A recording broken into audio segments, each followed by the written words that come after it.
Alrighty, back for another segment.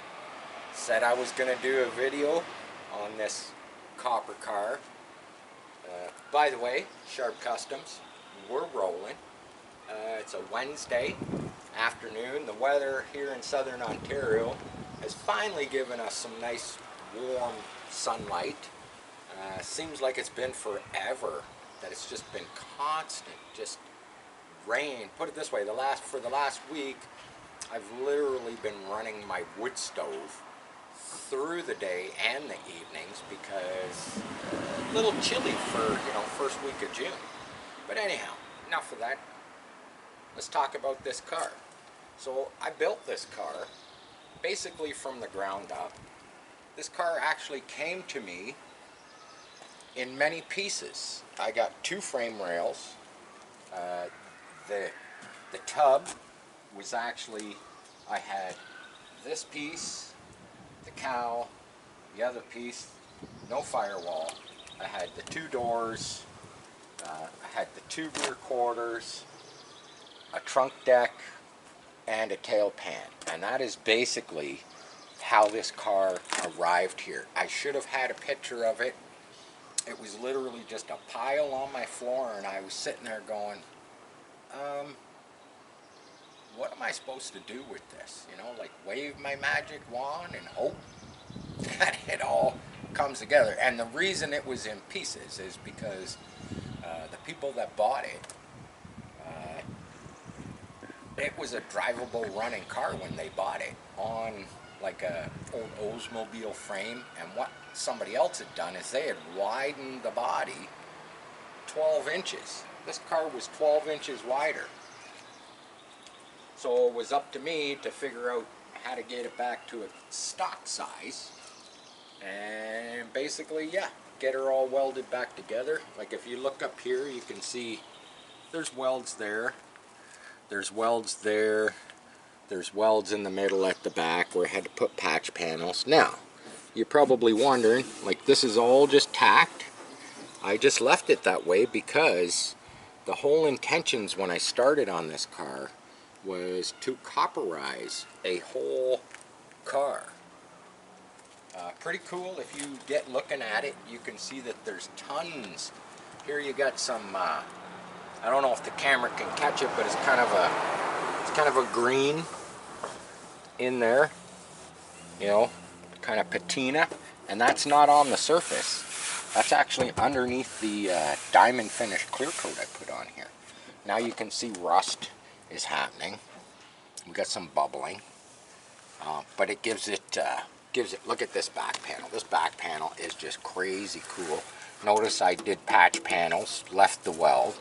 Now behind all these welds there is, seam sealer. Look at this, right here, look at this. These little patches I can actually pick off.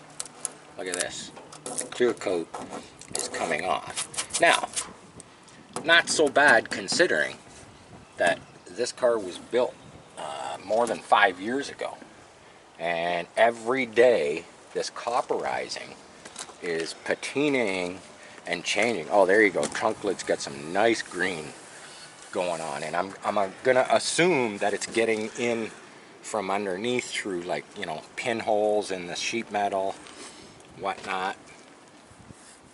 Looks cool. Did these custom hinges. The car is definitely gonna need, either more clear coat over what's already there down the road. This tail pan is really turned patinaed green. Pretty sure that was a brand new tail pan.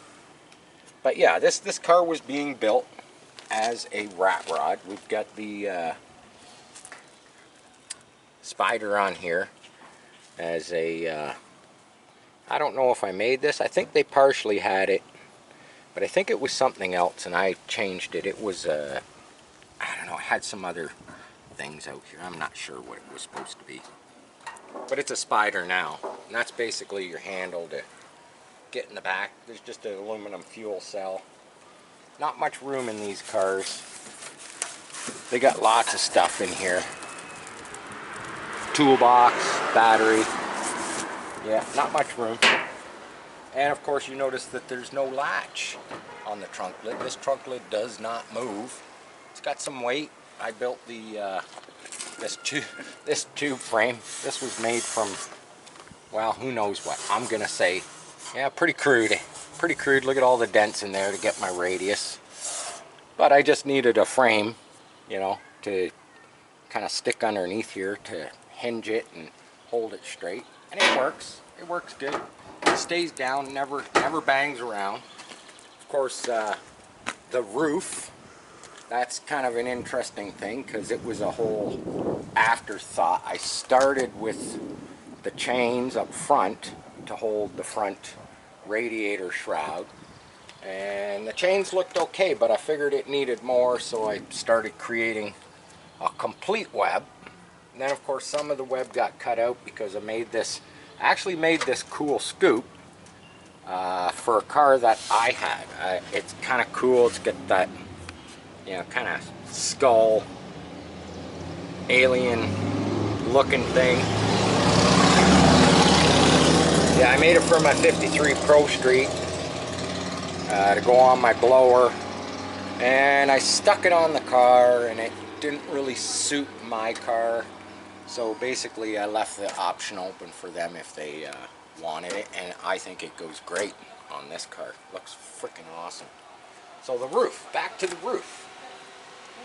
This roof, literally these radiuses, so what I ended up acquiring was a whole bunch of steel fold-out chairs. So basically, that's what this frame tubing is. It's a bunch of fold-out chair pieces. I got the perfect radiuses here, here, here, even back here. All the chairs had the perfect radiuses, and then I kind of webbed it, put the web in it,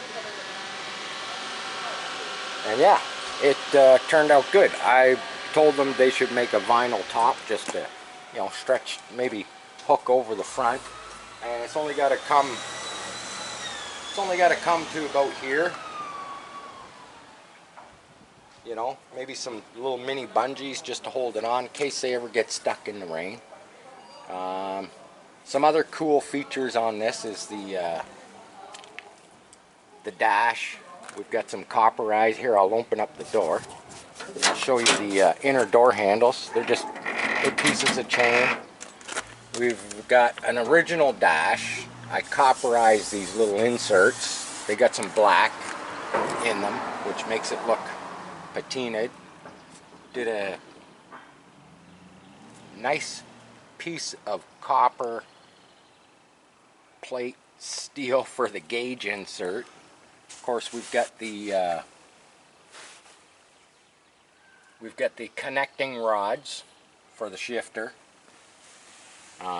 Steering wheel, I made the steering wheel. That was one of the old school 3-bar with the holes in it with the wood on it, and I actually stripped it apart, refinished the wood, made the center web,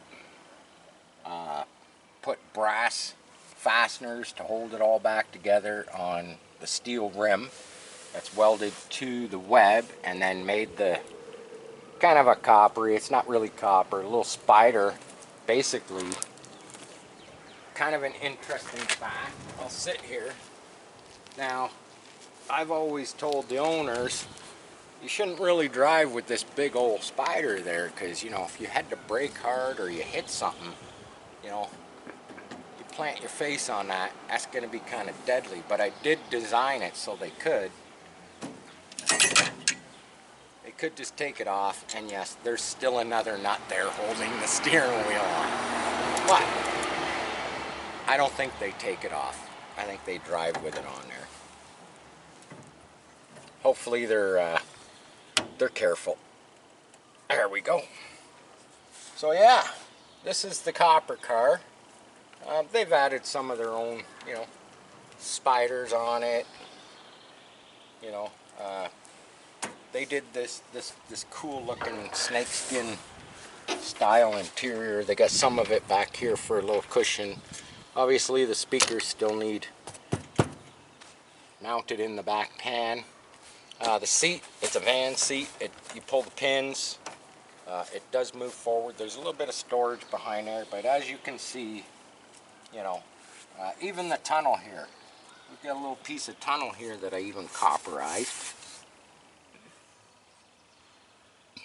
just as a cover. Help hold the diamond plate rubber floor mat down. But it's a cool little car, like I say. You know, it's been roughly almost over 5 years. Another custom feature I did was the spiked lug nuts.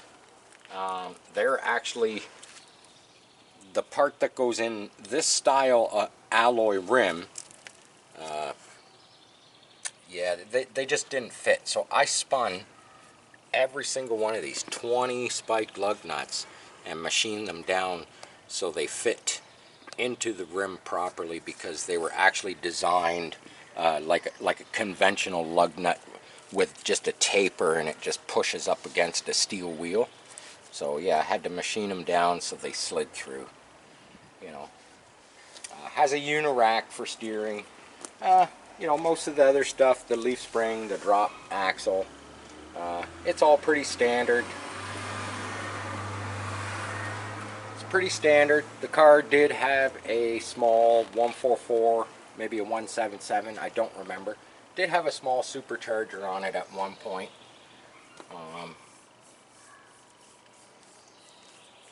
Looked cool, sounded cool, but she purrs like a kitten, just the way she is. And so there you go. We did a video on the copper car that I promised. You know, it's all copper. It's changing pretty much on a daily. It changes with the weather, let's just say that. I kind of like it. You know, I'm not really a big rat rod guy. I'm not a show car guy. I'm somewhere in between there. You know, like I always say, man, function, not fashion. This thing's been functioning pretty well with minimal issues. We did change the first motor that was in it. You know, probably just an old tire motor, and you know, it had its day. This is a newer style. I believe it's a Vortec 350, one of the earlier models. It's been running tip-top. And yeah, very few issues with this. I did wire the whole car. Only had a couple small issues with the wiring. You know, it's typical. You know, things happen with these hot rods. You know, you have to stay on them all the time. But yeah, there you have it. Short and sweet, I hope, like I always say. But that's going to be all for this video. Sharp Custom, share, like, subscribe. Peace. I'm out.